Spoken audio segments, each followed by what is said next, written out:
Bienvenidos, bienvenidas. Continuamos estudiando la Biblia, libro por libro, capítulo por capítulo, versículo a versículo. En esta serie hemos estado estudiando la primera carta de Juan y este día vamos a estudiar el pasaje de Primera de Juan, capítulo 2, versos 7 al 11. El título que le he puesto a este estudio es Amar no es una decisión, es un mandamiento. Porque hay muchas personas que dicen que el amar es una decisión, pero según la Biblia, amar es un mandamiento. ¿Qué es para ti el amor? ¿Cómo lo concibes? ¿Cómo lo interpretas? ¿Cuál es el concepto que tú tienes del amor? Eso es lo que vamos a ver nosotros en este mensaje el día de hoy. Si quieres ir rápido, camina solo. Si quieres ir lejos, camina con otros, dijo alguien. Fuimos creados para amar y fuimos creados para ser amados. Vivimos nosotros en este mundo, pero no vivimos para vivir en soledad. A decir verdad, mucha gente tiene miedo a la soledad. Habrá algunos que les gusta por una decepción, por una situación difícil que vivió, o porque sencillamente no se quiere ya comprometer después de muchos fracasos en el amor. Entonces, fuimos creados para amar y ser amados, fuimos creados para vivir en relación con otros, para amar, para reír, para disfrutar la vida juntos. Necesitamos vivir en sociedad. Y la única forma de vivir en armonía en nuestra sociedad hoy mismo es amar y ser amado. Esa es la fórmula para realmente disfrutar de este planeta, es amar y ser amados. Y no solo como pareja, sino como padres, como amigos, como conocidos, como hermanos, como parientes. Necesitamos aprender a relacionarnos en función del amor, no en función de las conveniencias, de la atracción, de la pasión, sino en función de lo que realmente es el amor. El amor no se puede limitar al romance si queremos ver realmente el poder, la esencia del amor en nuestras vidas. El amor abarca todas las áreas de nuestra vida. El amor no solo abarca el sexo, los besos o las caricias, o las cartas de amor, o los poemas, o las canciones. El amor abarca muchas cosas. Así que veamos lo que dice Primera de Juan en este pasaje del verso 7 al 11 del capítulo 2. ¿Qué es lo que dice San Juan? Dice, hermanos, está hablando todos, no os escribo mandamiento nuevo, sino el mandamiento antiguo que habéis tenido desde el principio. Este mandamiento antiguo es la palabra que habéis oído desde el principio. Sin embargo, os escribo un mandamiento nuevo que es verdadero en él y en nosotros, porque las tinieblas van pasando y la luz verdadera alumbra. Aquí Juan habla acerca de un mandamiento que era antiguo, pero también es nuevo. Y veamos por qué es antiguo. Era antiguo en el sentido de que ya estaba en el Antiguo Testamento. El mandamiento de amar ya estaba en el Antiguo Testamento. Levítico 19:18 dice, no te vengarás ni guardarás rencor a los hijos de tu pueblo, sino que amarás a tu prójimo como a ti mismo. En el libro de Levítico claramente dice, no se venguen ni guarden rencor. ¿Y cuál es el antídoto para diluir, destruir, acabar con el virus de la venganza y el rencor que ha dañado millones de relaciones interpersonales, parejas, hijos, padres, compañeros de trabajo, vecinos, etc.? Dice, ama al prójimo como a ti mismo. ¿Qué es lo que está diciendo aquí? Dice, tú tienes que aprender a amar a las personas de la manera que tú te amas a ti. Y si usted se ama a usted mismo, usted cuida su salud, cuida sus pensamientos, cuida sus emociones, se viste bien, se baña, se trata bien. Pero parece que vivimos en una sociedad que realmente no sabemos amarnos. Hacemos tantas cosas autodestructivas, hábitos destructivos, pensamientos tóxicos, etc. Consumimos drogas, consumimos alcohol, dañamos nuestros pensamientos con cosas que vemos y leemos. Imagínate, la pregunta es, ¿realmente estaremos amándonos bien?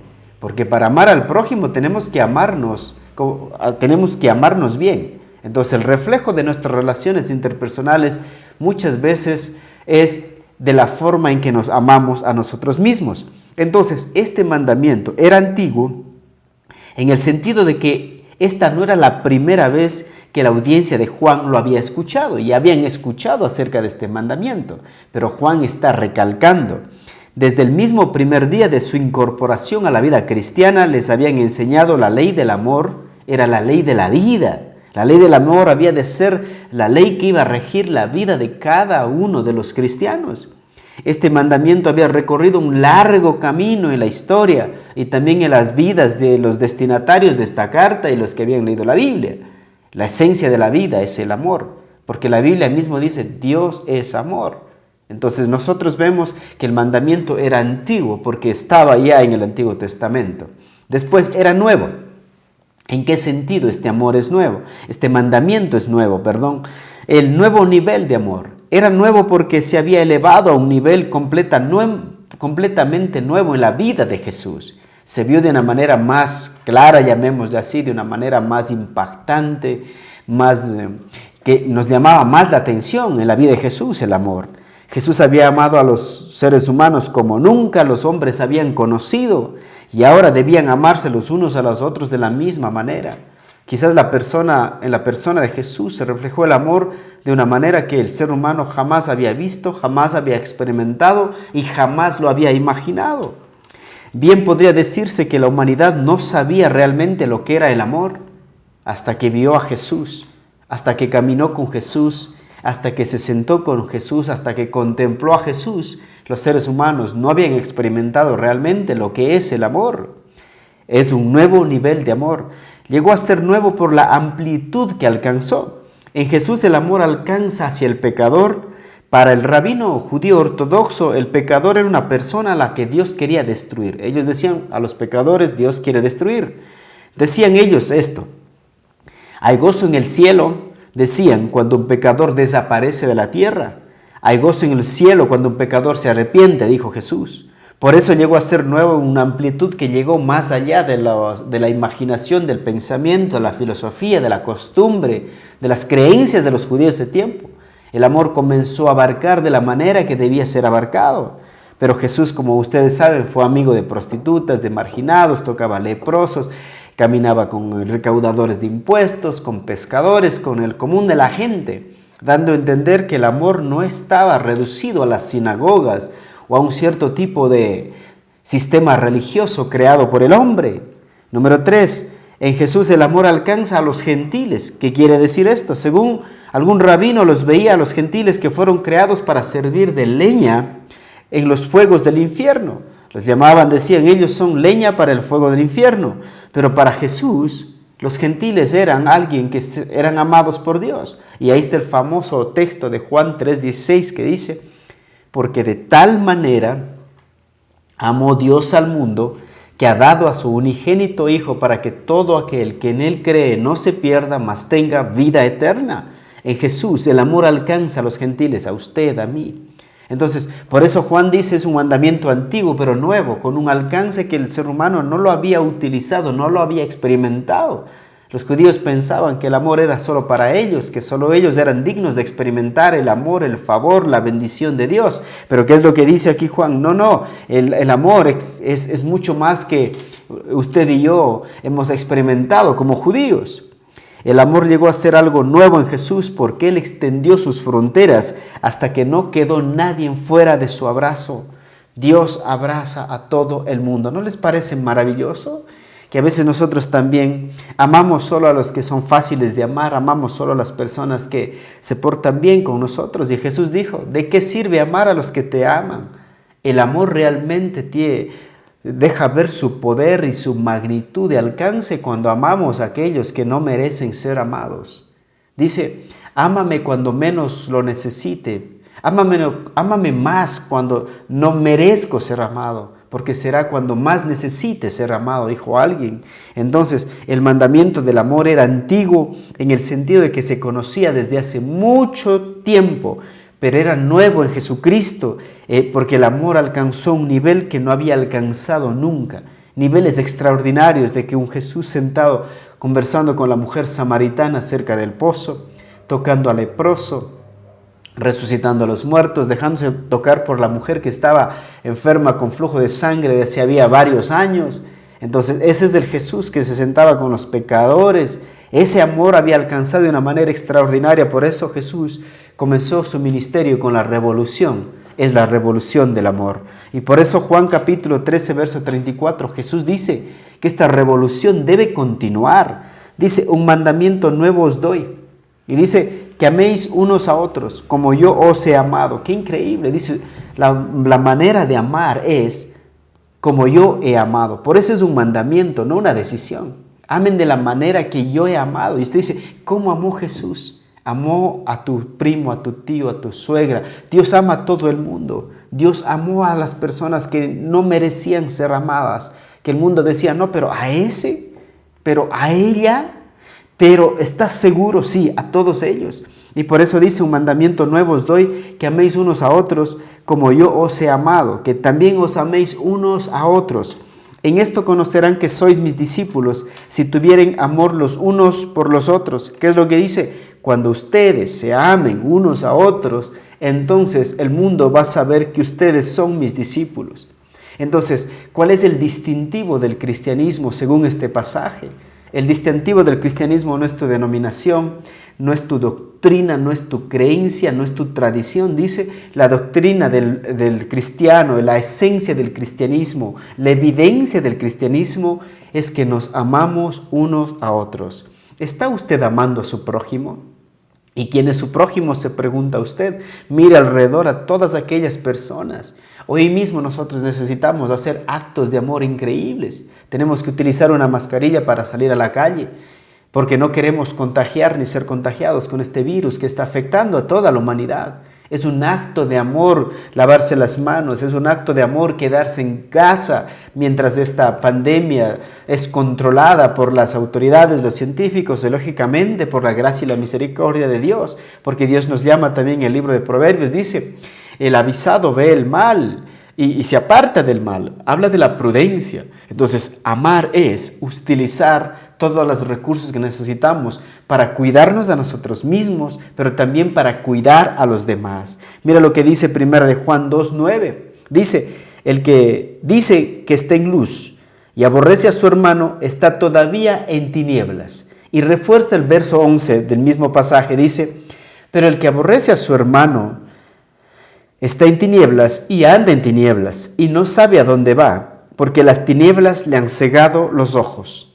Aquí dice, el que aborrece a su hermano anda en tinieblas. Dios ve las relaciones personales en blanco y negro. En relación con el prójimo, bien lo amamos o lo odiamos. No hay términos medios. No es que a él no le odio ni le amo, no, bien le odias o le amas. Jesús pone y dice, así son las cosas, blanco o negro, amas u odias. Hoy día vivimos en un mundo lleno de rencor, de odio y muchos sentimientos negativos que el enemigo ha utilizado para destruir las relaciones más importantes como la relación de pareja. Vemos hoy en día cómo las parejas destruyen su matrimonio porque no saben perdonar. Hay mucha gente que dice, se acabó el amor no se acaba. El problema es que no hemos aprendido a amar de la forma que el Señor está diciendo que debemos amar. No se puede únicamente dejar una relación de pareja a la atracción física, al deseo por el cuerpo, a las emociones producidas por ciertos acontecimientos bonitos. El amor va mucho más allá de eso. El amor es, dice, perdonar, el amor es pedir perdón, el amor es reconocer los errores. Pero hoy en día vivimos en un mundo lleno de rencor y de odio. Mire las redes sociales, mire las plataformas de noticias, el uno odiando al uno, el otro odiando al otro, el uno, mientras más hablas mal de alguien, parece que eres más importante. Entonces dice que nosotros somos los hijos de Dios y tenemos que aprender a dar evidencia de que amamos a Dios a través de amar al prójimo. El enemigo es muy astuto y sabe que cuando siembra una semilla de rencor en su corazón, él mismo se encarga de que crezca.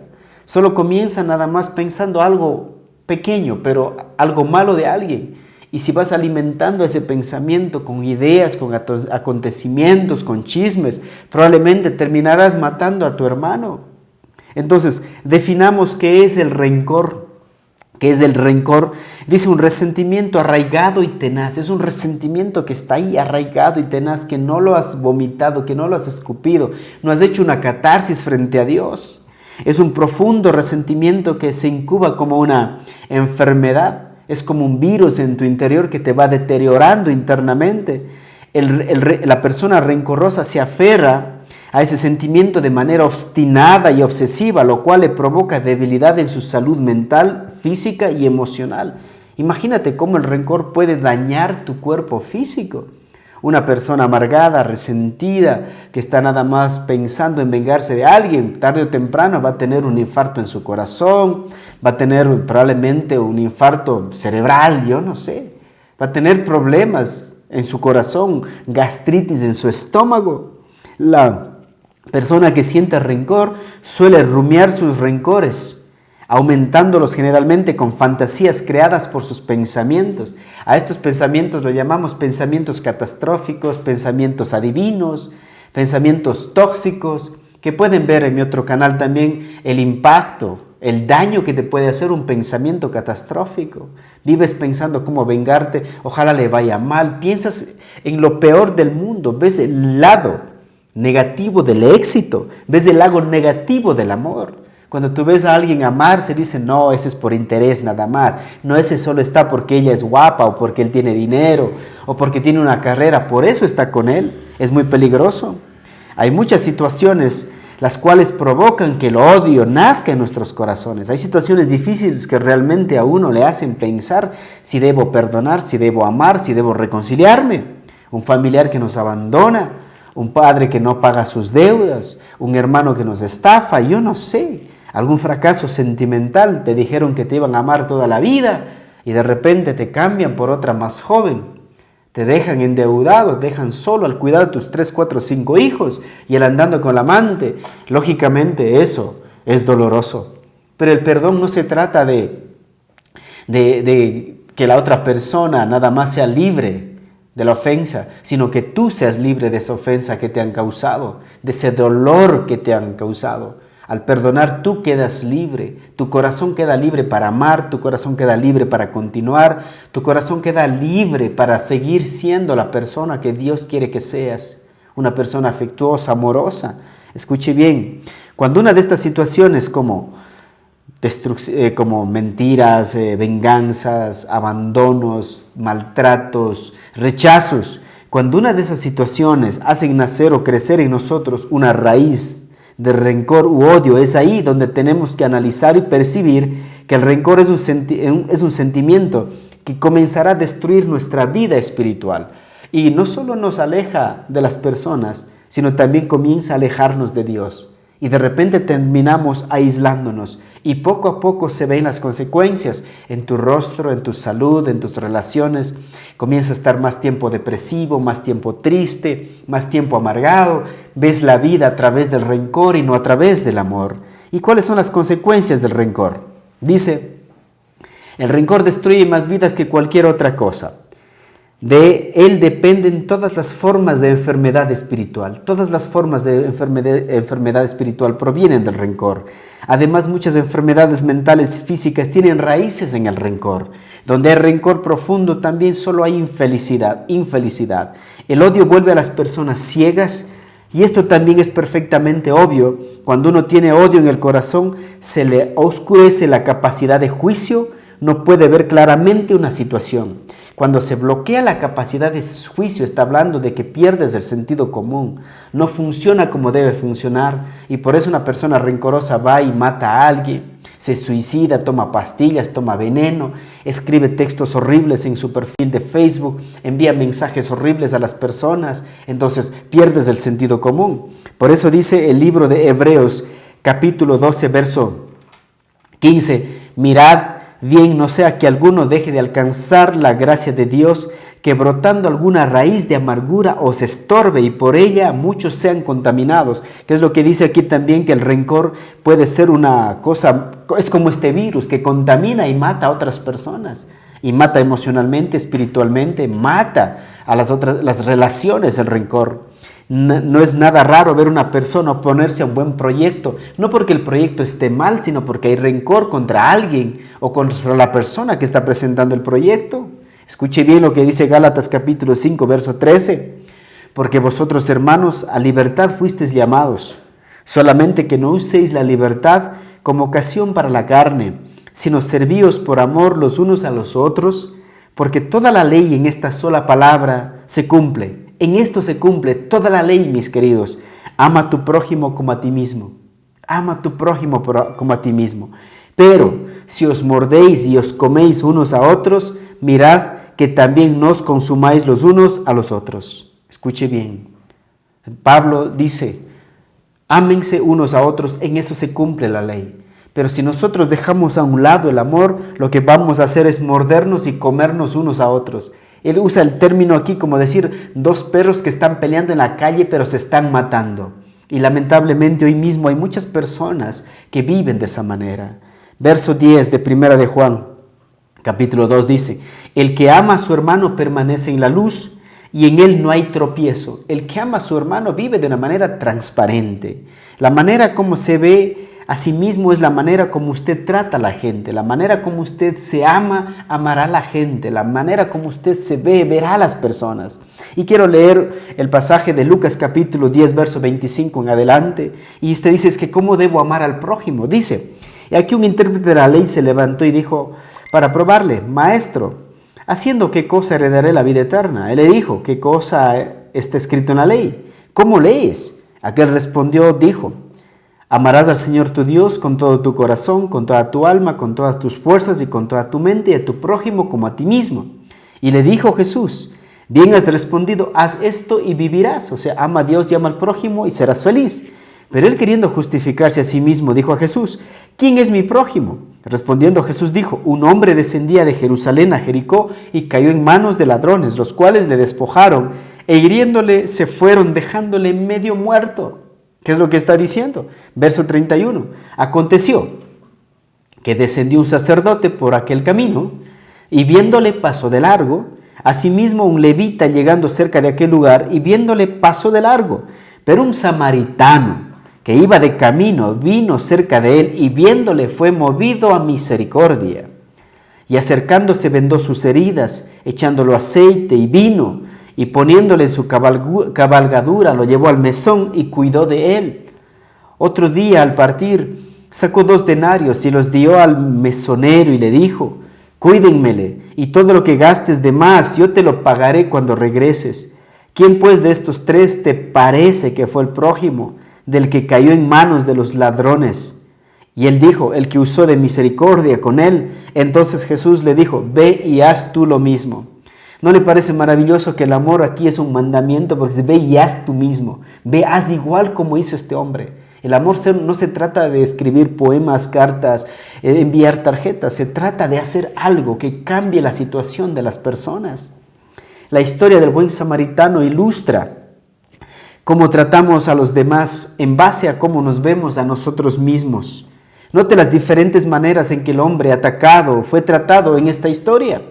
Número 1 están los ladrones, aquellos tipos que vinieron, abusaron de él, lo golpearon, lo robaron. Para los ladrones, ellos vieron al hombre como una víctima para explotar, alguien de quien aprovecharse. Y hay mucha gente hoy en día en esta sociedad misma, ahora mismo en la crisis incluso que estamos viviendo, hay gente que se está aprovechando de los demás. Qué triste, qué peligroso, no conocen el amor, necesitamos amar al prójimo realmente. Después están los sacerdotes, los guardas de la ley, se creían puros, ellos no tocaban a las personas porque pensaban que las personas les iban a contaminar. Estos sacerdotes vieron al hombre como un problema a evitar. Y hay mucha gente también que hoy ve a la gente y no quiere ayudar, ve un problema a evitar. Tenemos que hacer algo para ayudar a los que están en necesidad. El samaritano, en cambio este samaritano era despreciado por los sacerdotes, era despreciado por la sociedad. Ellos creían que los samaritanos eran lo peor, pero sabía lo que se sentía ser ignorado. Este samaritano entendía lo que significaba ser ignorado por las personas. Y entonces él fue movido a misericordia. Y mira lo que te voy a decir. ¿Qué es la misericordia? La misericordia es, amigos, escuche bien lo que les voy a decir acerca de la misericordia y que quede bien grabado en tu corazón. Mucha gente la misericordia es cuando el inocente no castiga al culpable, sino más bien perdona al culpable. Esa es la misericordia. Es que eso hemos aprendido de Jesús nosotros. Entonces el samaritano vio al hombre como una persona a amar y ayudar. Él vio a una persona y dijo, creo que Dios me está dando la oportunidad de ayudar a alguien en esta situación, de sacarle de esta situación, de hacer que su vida no termine en la calle, en el camino, o probablemente muera. ¿Está usted viendo a las personas, a alguien a quien amar y ayudar en su situación difícil como usted está viviendo? Escuche bien, la meta es dejar atrás las fallas de las personas y ver sus necesidades. Sabes, hay muchas personas cuando de repente tú ves portarse mal, tomar malas decisiones, no olvides que ellos también han tenido un pasado, algo que han sufrido, algo que han experimentado, quizás rechazo, dolor, quizás no fueron amados, quizás nunca escucharon un te amo, quizás nunca recibieron un abrazo, jamás recibieron un mensaje de motivación, yo no sé. Entonces eso se llama empatía. Y aquí lo que está diciendo Primera de Juan a nosotros es que el cristianismo es relación. Escuche bien, hace algunos años algunos líderes cristianos se encontraban en una cumbre. Su meta fue definir la fe cristiana en una sola oración. Y ellos definieron el cristianismo con una sola palabra. Escogieron la palabra amor. El cristianismo es amor. Las relaciones es amor. Para que este país de Ecuador y cualquier país del mundo siga surgiendo, se trata de amor. Pero vemos que nosotros más gobernamos las naciones, las empresas, en función del egoísmo, en función del interés personal, en función de las cosas que voy a ganar yo, sin importar a cuántas personas yo lastimo. Ahora mismo nosotros como ecuatorianos necesitamos poner el hombro para que este país se levante donde está.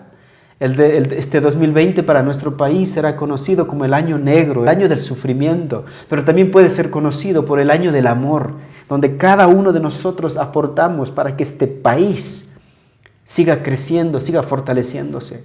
Pero la primera cosa que tenemos que hacer es comenzar a amarnos a nosotros mismos. Pero para amarnos a nosotros mismos tenemos que amar a Dios, tenemos que conocer a Dios. Nuestra relación vertical con Dios tiene que volver a tener un nuevo inicio, una transformación. Dios tiene que dejar de ser un concepto, Dios tiene que dejar de ser una religión, Dios tiene que dejar de ser una filosofía para nuestras vidas y tiene que ser real. Y cuando el amor de Dios, como dice Romanos capítulo 5, sea derramado en nuestros corazones, tendremos la actitud del samaritano que se detuvo a ayudar a aquel que estaba en el piso, después de que los ladrones habían abusado de él. Y hoy en día necesitamos mostrar mucho amor, mucho afecto y admiración a los doctores, a las enfermeras y todas aquellas personas que están trabajando para que el país siga hacia adelante, para que el país siga funcionando. Y tenemos que hacer nuestra parte para que este virus se detenga quedándonos en casa. El mayor acto de amor es use su mascarilla, use sus guantes, quédese en casa, no salga por salir. Sé que no es fácil, sé que es difícil. Yo sé que para muchos quedarse en casa es una locura, pero para algunos esa locura es maravillosa. Podemos hacer cosas extraordinarias en casa. Entonces, concluyendo, mis amigos, ama y no tropezarás. Efesios capítulo 4, verso 31 dice, quítese de vosotros toda amargura, enojo, ira, gritería y maledicencia, toda malicia. Antes sed benignos unos a otros, misericordiosos, perdonándonos unos a otros, como Dios también perdonó a vosotros en Cristo Jesús. De la misma manera que el Señor Jesús nos perdonó, debemos perdonar a los demás. Escuche bien esta última frase. No perdonar es tomar el veneno tú y esperar que el otro muera. Perdona y entonces tú te desintoxicarás de todo aquello que te hicieron y serás libre del dolor que te causaron. Oremos. Padre, te doy gracias por esta enseñanza y quiero pedirte que nos des esa capacidad de amar como tú amas, de ver como tú miras. Padre, y quiero pedirte que el amor comience a crecer en nuestro corazón, en nuestras relaciones, en este país, que miremos a los demás a través de los ojos del amor, no a través de los ojos del rencor, el resentimiento, peor del odio, Señor. Gracias por los doctores y enfermeras una vez más y todos aquellos que están trabajando para que los países funcionen. Y bendigo a los que están en casa, Señor. Llénalos de paz y gozo en sus hogares. En el nombre de Jesús. Amén. Y mis queridos, mis queridas, no olviden comentar el video, no olviden compartir el video, no olviden poner un like en el video, no olviden suscribirse en el canal. Que Dios les bendiga y muchas gracias por su apoyo, por sus oraciones. Ya saben que estamos aquí para apoyarnos unos a otros. Ustedes reciben enseñanzas como estas, pero ustedes también apóyennos. Que Dios les bendiga.